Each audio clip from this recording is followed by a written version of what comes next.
আর ভারতবর্ষে সবাইকে ভয় দেখিয়ে জেলে পুরে দিলেও আমাকেও যদি জেলে পড়েন আমি জেল থেকে ফুটো হয়ে বেরিয়ে আসবো। নমস্কার দর্শক, আমি রুজিনা রয়েছি আপনাদের সঙ্গে। আপনাদেরকে সরাসরি বলতে চাইবো, মুখ্যমন্ত্রী আজকে কি বললেন জানেন? মুখ্যমন্ত্রী আজকে বললেন, আমাকে যদি জেলে রাখা হয় আমি জেল ফুটো করে বেরিয়ে আসবো।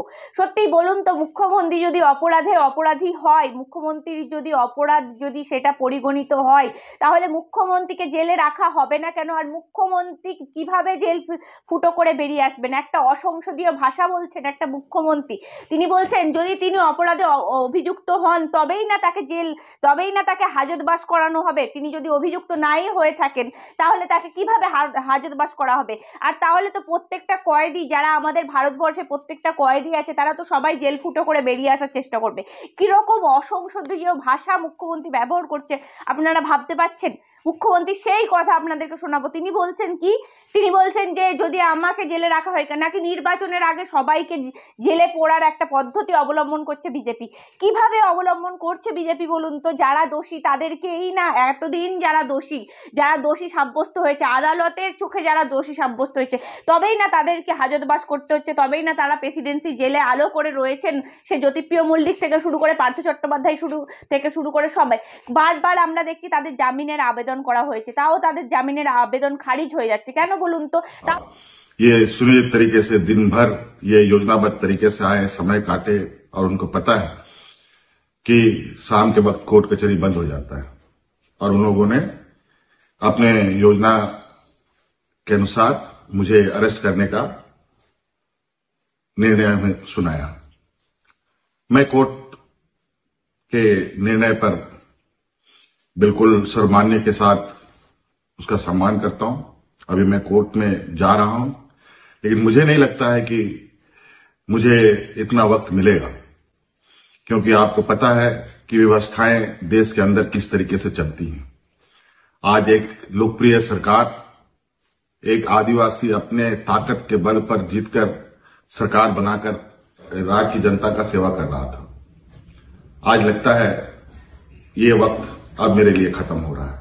কেউ তো আমরা দেখলাম হেমন্ত সোরেনকে যেভাবে গ্রেপ্তার করা হলো, কই হেমন্ত সোরেনের মুখে তো একবারও শোনা গেল না যে আমি জেল ফুটো করে বেরিয়ে আসবো। তিনি তো অ্যারেস্ট হওয়ার সময় বা অ্যারেস্ট হওয়ার আগেও আপনাদেরকে কথাগুলো শোনাবো হেমন্ত সোরেনের, তিনি কখনো একবারও এইরকম অসংসদীয় ভাষা তো তিনি ব্যবহার করেননি।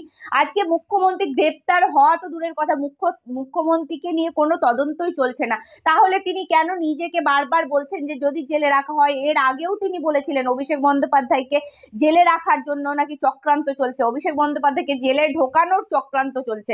মনে রাখবেন, মা মাটি মানুষ একাই 100। আমি আপনাদের সাথে আছি, আপনারা যদি আমার সাথে থাকেন আমি কথা দিচ্ছি বাংলা থেকে জিতে দিল্লি আমরা দখল করবই। কোন পলিসিতে করব, কি করে করব, আফটার ইলেকশন রিজিওনাল পার্টিগুলোকে একসাথে নিয়ে আমরা সবাই মিলে করব। তিনি বারবার আগে থেকেই তিনি গান গেয়ে রাখছেন। তিনি মুখ্যমন্ত্রী, তিনি বলছেন কি জানেন? তিনি বলছেন যদি আমার সঙ্গে যদি থাকেন তাহলে আমি দিল্লি একদিন পৌঁছাবোই। কিভাবে পৌঁছাবো সেটা দেখা যাচ্ছে। তিনি বলছেন অনেক দল আছে, অনেক ছোট ছোট দল আছে, তাদেরকে সঙ্গী করে পৌঁছাবো। কিন্তু আপনার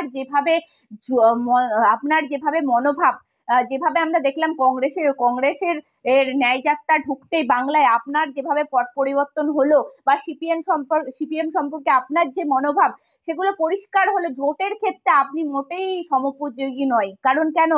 আপনি যেভাবে দেখা যাচ্ছে একের পর এক মন্তব্য করছেন, জোটে থেকেও যদি এইরকম মন্তব্য আপনার তরফ থেকে আসেন, আপনি তাহলে কিভাবে দিল্লি যাবেন?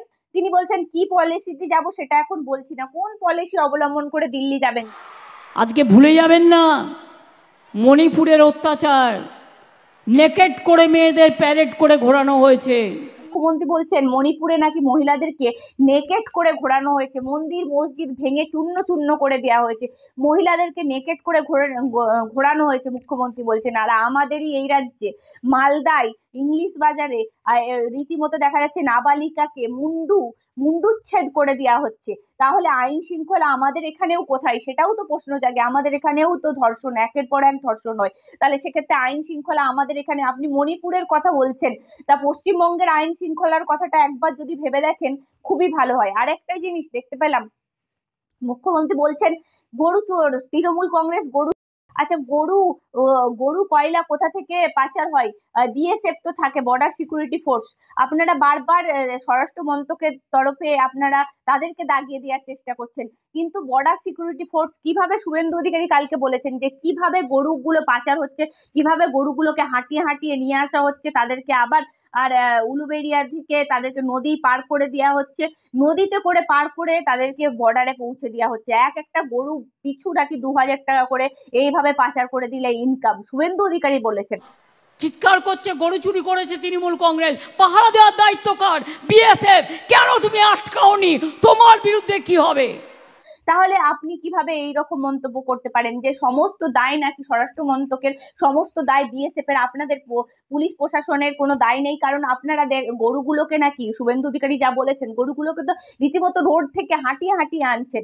তো এত কিলোমিটার মেন রোডে গরু আসে কি করে, কিভাবে হাঁটে গরু? তিনি তো প্রশাসনের দিকে আঙুল তুলেছেন, সেই প্রশাসনের নিষ্ক্রিয়তার দিক থেকে আপনি সরিয়ে সরাসরি বিএসএফ কে আক্রমণ করছেন। আবারও তিনি আজকেও বললেন না, বিএসএফ এর তরফ থেকে বারবার একটা কথা জানিয়ে দেওয়া হচ্ছে যে বিএসএফ কোনো রকম এই রকম কার্ড দিচ্ছে না। আপনি সেই এনআরসি এর ভয় দেখিয়ে মানুষকে সেই বিএসএফ এর কথা বলে দিচ্ছেন। এনআরসি এই এনআরসি এর জন্য আপনিই তো একসময় দেখা গেছে স্পিকারের মুখে কাগজ ছুঁড়ে মেরেছিলেন, তখন সিপিএম সরকারের আমলে। আপনি বলছেন নাকি অনুপ্রবেশকারী ঢুকিয়ে সিপিএম সরকার এখানে আধার কার্ড, রেশন কার্ড করে দিচ্ছে। সরকারের ক্ষমতায় এসেই মধ্যপ্রদেশে, রাজস্থানে ডিমের দোকান বুলডোজার দিয়ে উড়িয়ে দিয়েছে। বলছে ডিম খাবে না, মাছ খাওয়া যাবে না, মাংস খাওয়া যাবে না, তো কাঁচা কলা খাবে? ওদের জিজ্ঞেস করুন। আর একটা জিনিস মুখ্যমন্ত্রী বলছেন, আপনি কত মানুষকে বোকা বানাবেন বলুন তো। বলছেন নাকি মধ্যপ্রদেশে সরকার আসার পরেও ডিম, মাছ, মাংস খাওয়া বারণ করে দিচ্ছে, নাকি ডিমের দোকানকে বুলডোজার দিয়ে ঘুরিয়ে দেওয়া হচ্ছে। সত্যিই কি তাই বলুন তো? এই যে মানুষকে ভ্রান্ত ধারণা সৃষ্টি করছেন, কি পড়বেন কি খাবেন সেটা আমরা ঠিক করব।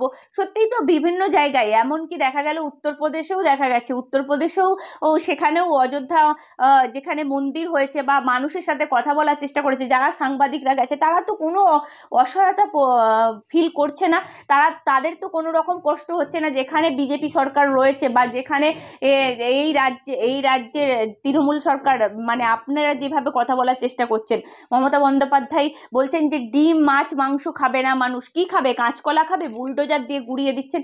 কেন এইসব ভ্রান্ত ধারণা সৃষ্টি করার চেষ্টা করছেন? আদেও কি মধ্যপ্রদেশে এই ধরনের বিধি লাঘব হয়েছে, এই ধরনের বিধি চালু হয়েছে? সেটাও দেখার বিষয়। এক একটা জিনিস যে মুখ্যমন্ত্রী কথা বলছেন যে সিপিএম আমলে অনেক অত্যাচার হয়েছে, সিপিএম আমলে একাধিক আপনি অত্যাচারের ছবি তুলে ধরছেন, সিপিএম এর সাথে কোনোদিন যাবেন না। সিপিএম তো প্রকাশ্যে বলছে আপনাকে কোনোদিন তারা বার্তা দিচ্ছে না, সিপিএম এর পার্টি অফিসের আশেপাশে না দেখা যায় মমতা বন্দ্যোপাধ্যায়কে। এরকমই বার্তা দিয়েছেন শতরূপ ঘোষ। আপনাদেরকে শতরূপ ঘোষের সরাসরি কথা বলার চেষ্টা করবো আমরা শতরূপ ঘোষের সাথে। শতরূপ ঘোষ বলছেন? হ্যাঁ বলছি। বলছি রীতিমতো মমতা বন্দ্যোপাধ্যায় আজকে হুঁশিয়ারি দিচ্ছেন, তিনি বলছেন সিপিএম এর সাথে ঘর কোনোদিন করব না আমি। আর সিপিএম যেভাবে অত্যাচার করেছে, যেভাবে মুন্ডু কেটে ভাসিয়েছে, সিপিএম এর সঙ্গে ঘর কোনোদিন ভাবতেও পারি না আমি। কি বলবেন? সিপিএম কি ওনাকে ঘর করতে বলেছে? ওনার সাথে কি আজ অব্দি কেউ ঘর করতে চেয়েছে? সিপিএম বলে খালি নয়, সিপিএম বাদ দিয়েও গোটা ভারতে ইলেকশন কমিশনের ওয়েবসাইটে কিছু দেখেন, মোটামুটি 4,500 রাজনৈতিক দল আছে ভারতে, ছোট বড় সব মিলিয়ে, আঞ্চলিক দল, জাতীয় দল মিলিয়ে 4,500 রাজনৈতিক দলের মধ্যে একটা দলও কি বলেছে তারা তৃণমূল কংগ্রেসের সঙ্গে জোট করতে চায়, ঘর করতে চায়, সংসার করতে চায়? কেউ বলেছে আজ পর্যন্ত? পশ্চিমবাংলার বাইরে এই যে কখনো মণিপুর, কখনো গোয়া, কখনো মেঘালয়, কখনো ত্রিপুরা, কখনো আসাম, এত রাজ্যে আপনারা ইলেকটোরাল ট্যুরিজম করে বেড়ান, পিসি এবং পিসির কয়লাচর গরুচর ভাইপো। কোন রাজ্যের কোন ছোট দল, বড় দল, আঞ্চলিক দল আজ পর্যন্ত বলেছে যে তারা তৃণমূল কংগ্রেসের সঙ্গে সেই রাজ্যে জোট করে লড়াই করতে চায়, সরকার করতে চায়? তৃণমূল কংগ্রেস জমেরও অরুচি, ওরা জমের অরুচি, ওদের সাথে কে ঘর করতে চায়? ওদের সাথে ওরা নিজেরাই বলে বেড়ায় বাড়ির ছাড়ে দাঁড়িয়ে সিপিএম এর সঙ্গে যাবো না, সিপিএম এর সঙ্গে যাবো না। সিপিএম ডেকেছে ভাই আপনাকে? আপনি বরং একটা সময় বিজেপির সঙ্গে ঘর করেছিলেন, বিজেপি সরকারের মন্ত্রী হয়েছিলেন, আপনি বিজেপিতে ফিরে যান। যাকে যেখানে মানায় তাকে সেখানেই ভালো লাগে। তিনি বলছেন সিপিএম আমাকে অনেক মেরেছে, আমি ওদের কোনোদিন ক্ষমা করব না। গাজলের বউ, প্রেগনেন্ট মাদার সহ পুড়িয়ে মেরেছে সিপিএম। দেখুন, উনি একসময় বলেছিলেন যে হলদি, এবং ওনার সাথে ওনার পেটোয়া কিছু মিডিয়াও বলেছিল সিপিএম নাকি হলদি নদীতে শিশুদের লাশ ভাসিয়ে দিতে চিড়ে চিড়ে হলদি নদীর কুমিরা নাকি সেই লাশগুলো খেতে আসছিল নাকি, হলদি নদীর জল নাকি লাল হয়ে গেছিল। এখন তৃণমূল কংগ্রেসে দেখবেন পোস্টারেও আর কথা লেখা থাকে না। হ্যাঁ, সুতরাং উনি উনি এই যে এই কথাগুলো, এই ধরনের সস্তা কথা, এই ধরনের হচ্ছে কদর্য হাস্যকর কথা বলে বলে এত বছর ধরে রাজনীতি করেছেন, কতদিন আর এইভাবে চালাবেন? কত পঞ্চায়েত ভোট আপনি সিপিএম হেরেছে বলছেন, কত পঞ্চায়েত ভোটে তৃণমূল কংগ্রেসের যত কর্মী খুন হয়েছে তার 90% তৃণমূল কর্মী খুন হয়েছে তৃণমূলের হাতে। কে পঞ্চায়েতের টিকিট পাবে সেই ঝামেলায়, সেই মারামারিতে। কোথাও পিসি তৃণমূল ভাইপো তৃণমূলকে মেরেছে, ভাইপো তৃণমূল পিসি তৃণমূলকে মেরেছে। একটা পঞ্চায়েত হচ্ছে ইনকামের জায়গা, 5 বছর পঞ্চায়েত দখল করতে পারলো মানে উনুনে হাড়ি চড়বে, 5 বছর পঞ্চায়েত দখল হলো না মানে পিসি আর ভাইপো পেটে গামছা বেঁধে বসে থাকবে, আর ইনকাম হবে না। সুতরাং আপনি তৃণমূলের হাতে তৃণমূল খুন হওয়াটাকে বন্ধ করুন, তাহলেই দেখবেন অনেক কিছু করতে পারলেন। তিনি বলছেন যে আমার সাথে থাকবেন তো, মানুষকে যে বলছেন মানুষ আমার সাথে থাকবেন তো, তাহলে আমি দিল্লি দখল করবোই, সে যে কোনো পলিসি অবলম্বন করে আমি দিল্লি দখল করব। দেখুন, দিল্লি দখল করতে গেলে আমার যদি খুব ভুল না হয় 273টা আসন লাগে। তো আমাদের বিশ্বাস মমতা বন্দ্যোপাধ্যায় পশ্চিমবাংলায় এবার 42-এ 273 পাবেন। 42টা সিটের মধ্যে 273টা সিট যদি উনি জিতে যান তাহলে অবশ্যই উনি দিল্লি দখল করবেন, ভালো কথা, অসুবিধা কি আছে? আবার তিনি উনি দিল্লি এটাও দখল বলছেন, করুন, হ্যাঁ, উনি পৃথিবী দখল করে নিন, ওনার বিশ্ব ব্রহ্মাণ্ড দখল করে নিন, আমাদের কিছু যায় আসে না। সিপিএম এর পার্টি অফিসের ত্রিসীমান ওনাকে আমরা ঘেঁচতে দিচ্ছি না। তিনি বলছেন আমাকে জেলে পুরলে আমি জেল ফুটো হয়ে বেরিয়ে আসবো। হ্যাঁ, সে তো ও তো শীত কাটা পার্টি, ওরা তো শীত কাটতে পারে, নিশ্চয়ই ওরা সেরকম ভেবেছে, বা ওদের যা ট্র্যাক রেকর্ড, হয়তো জেলের গড়াদের লোহাগুলোকে বেচে তারপরে সেখান থেকেও টাকা কামাবে, তারপর গড়াত দিয়ে বেরিয়ে আসবে, সে হতে পারে। কিন্তু আপনার চিন্তা নেই মমতা বন্দ্যোপাধ্যায়, আপনাকে তো জেলে ভরা হবে না। দেখছি তো আমাদের দেশে ইডির অবস্থা। ঝাড়খণ্ডের মুখ্যমন্ত্রী, একজন রাজ্যের মুখ্যমন্ত্রী, তাকে গ্রেপ্তার করে নিল, কিন্তু তৃণমূল কংগ্রেসের ব্লকের নেতা শাহজাহানকে খুঁজে পাচ্ছেন না। সুতরাং যে ইডি আপনার ব্লকের নেতাকে খুঁজে পায় না, সে রাজ্যের মুখ্যমন্ত্রীকেও খুঁজে পাবে না, ওই নিয়ে চিন্তা নেই। কালকে কি, যেহেতু দেখলাম আমরা ঝাড়খণ্ডের মুখ্যমন্ত্রী গ্রেপ্তার হলো, সেজন্য কি মুখ্যমন্ত্রী নিজের আশঙ্কা প্রকাশ করছেন? তিনি হঠাৎ বললেন আমাকেও জেলে পুরলে আমি জেল ভেঙে বেরিয়ে আসবো, এরকমই জেল দেখুন, ফুটো উনি করে। এই কথাগুলো বহুদিন ধরে বলে আছে। উনি বলেছেন, আমার কাছে খবর আছে যে হচ্ছে বিধানসভা ভোটের আগে ওই কি বলে গত বছর পুজোর আগে ওনার ভাইপোকে গ্রেপ্তার করা হবে, অভিষেককে গ্রেপ্তার করা হবে। আপনার মনে থাকবে উনি 2016-র আগে যখন সারদার ওই স্ক্যাম চলছিল, ওই সময় উনি বলেছিলেন যে আমার কাছে খবর আছে, উনি আমাকে ইডি সিবিআই থেকে খবর দিচ্ছে যে আপনাকে গ্রেপ্তার করার চেষ্টা করা হবে বিধানসভা ভোটের পরে। তবে কত বিধানসভা ভোট, কত দুর্গা পুজো, কত কালী পুজো, কত ভাইপোরা জামাই ষষ্ঠী পার হয়ে গেল, ওনাকে আর ওনার ভাইপোকে কেউ ধরতে গেল না। আপনি চিন্তা করবেন না মমতা বন্দ্যোপাধ্যায়, আপনি একদম ঠিক জায়গায় সেটিং করেছেন। যতদিন দেশে বিজেপি সরকার রয়েছে আপনাকে কেউ ছুতে পারবে না। যে কারণে ঝাড়খণ্ডের মুখ্যমন্ত্রী গ্রেপ্তার হয়ে গেছে, কিন্তু তৃণমূলের ব্লকের নেতা ধরা পড়ে না। সুতরাং আপনার ওই নিয়ে চিন্তা নেই। কিন্তু দাদা, বিএসএফ নিয়ে একের পর এক মন্তব্য করছেন মমতা বন্দ্যোপাধ্যায়। তিনি বলছেন বিএসএফ এর কার্ড নিলে নাকি এনআরসি হয়ে যাবে, বাংলাদেশে চলে যাবে মানুষ। দেখুন, মমতা বন্দ্যোপাধ্যায়কে আমরা একটা অনুরোধ করছি যে আপনি এনআরসির বিরুদ্ধে যে অবস্থান নিচ্ছেন, সিএর বিরুদ্ধে অবস্থান নিচ্ছেন, আমাদেরও অবস্থান সিএর বিরুদ্ধে, কিন্তু আপনি দয়া করে এই প্রশ্নের উত্তর দিন, একথা কি মিথ্যে ভারতের বড় রাজ্যগুলোর মধ্যে পশ্চিমবাংলা প্রথম রাজ্য যারা এনপিআর এর কাজ শেষ করে আজ থেকে 1 বছর আগে দিল্লিতে জমা দিয়ে দিয়েছে, এবং দিল্লির পক্ষ থেকে পশ্চিমবাংলার চিফ সেক্রেটারিকে তার জন্য অ্যাপ্রিসিয়েট করে পশ্চিমবঙ্গ সরকারকে ধন্যবাদ জানিয়ে চিঠি পাঠানো হয়েছে। এইটা কি মিথ্যে যে যখন সিএ এর বিরুদ্ধে পার্লামেন্টে ভোটিং হচ্ছিল, আপনার দলের 8 জন সাংসদ সেই সময় সেই ভোটে অংশগ্রহণ না করে সিএ পাস করতে সাহায্য করেছে? এটা কি মিথ্যে যে বাবুল সুপ্রিয় আপনারই দলের একটি কলেজে পড়া একটি মুসলিম পরিবারের ছেলে, কলেজের ছাত্র, তাকে ফেসবুকে প্রকাশ্যে বাংলাদেশ থেকে মানে ভারত থেকে তাড়িয়ে বাংলাদেশে পাঠিয়ে দেওয়ার হুমকি দিয়েছিল, আপনি ভোটে জিতে এসে সেই বাবুল সুপ্রিয়কে আপনার ক্যাবিনেটে মন্ত্রী করেছেন? সুতরাং এই লড়াই আপনার বিশ্বাসযোগ্যতা কোথায় যে আপনি অন্যদের দিকে আঙুল তুলছেন, অন্যদেরকে বলছেন? আমরা চাই না ভারতের সিএ লাগু হোক, আমরা চাই না এনআরসি হোক, কিন্তু এইটাও ঘটনা যে পশ্চিমবাংলার সীমান্তবর্তী মানুষ অনুপ্রবেশকারী, পশ্চিমবাংলার মুসলমান মানুষ বাংলাদেশের অনুপ্রবেশকারী, এই কথাটা ভারতের রাজনীতিতে প্রথম বলেছেন মমতা বন্দ্যোপাধ্যায়। আজকে চেষ্টা করেও ইতিহাস ভুলিয়ে দেওয়া যাবে না। আপনি একটা সময় পার্লামেন্টে স্পিকারের মুখে কাগজ ছুঁড়ে মেরেছিলেন, কেন না আপনি পার্লামেন্টে দাঁড়িয়ে দাবি করেছিলেন নাকি কাতারে কাতারে বাংলাদেশ থেকে লোক ঢুকিয়ে সিপিআইএম এখানে তাদেরকে ration card, voter I card করে দিচ্ছে, এবং তাদের ভোটে সিপিআইএম এখানে একটার পর একটা বিধানসভা ভোট জিতছে। এই কথা বলে পার্লামেন্টে দাঁড়িয়ে আপনি স্পিকারের মুখে কাগজ ছুঁড়েছিলেন বাংলার মানুষকে অনুপ্রবেশকারী। আজকে মালদা থেকে শুরু করে মুর্শিদাবাদ থেকে শুরু করে উত্তর চব্বিশ পরগনা, নদিয়া, ওদিকে বালুরঘাট, হিলি সীমান্ত, কোটা সীমান্তবর্তী এলাকার মানুষ বাংলার, তারা অবৈধ বসবাসকারী পশ্চিমবাংলায়।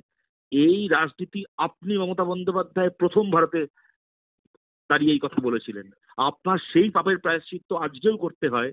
যে কথাটা আপনি সেদিন লোকের মাথায় ঢুকিয়েছিলেন, আজকে তার উপর দাঁড়িয়ে বিজেপি বাংলায় রাজনীতি করছে অনুপ্রবেশকারীর গল্প শুনিয়ে। সুতরাং এই সমস্ত গরম গরম কথা বলে ওই ইতিহাসকে মিথ্যে করে দেওয়া যাবে না।